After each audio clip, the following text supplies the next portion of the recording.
তো জান্নাতে যারা যাবে তাদের জন্য আল্লাহ তাআলা 4 ধরনের সারাবান তাহুরা রাখবে। সুবহানাল্লাহ কইবেন না?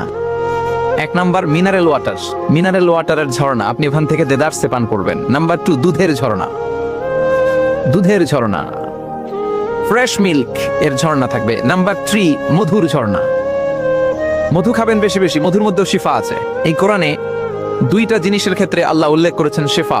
এক হচ্ছে কোরআন, কোরআনটা নিজেই শেফা, সুবহানাল্লাহ। আর হচ্ছে দুধ, আর হচ্ছে মধু, মধুর ভিতরে শেফা আছে না নাই? আছে। তো বিশুদ্ধ পানির ঝর্ণা, দুধের ঝর্ণা, মধুর ঝর্ণা, আরেকটা থাকবে মদের ঝর্ণা। সুবহানাল্লাহ বাড়িতে গিয়ে বললেন, দুনিয়াতে মদ খাওয়া হারাম করছে কে? আর ওই আল্লাহ জান্নাতে আপনাদেরকে মদ খাওয়াবে। বোতলের মদও আছে, এটার নাম রাহিকুম মাখতুম, সিলড ওয়াইন। মিজাজুহা কাফুরা, কর্পূরের ফ্লেভার থাকবে। মিজাজুহু মিন তাসনিম, তাসনিমের ফ্লেভার থাকবে।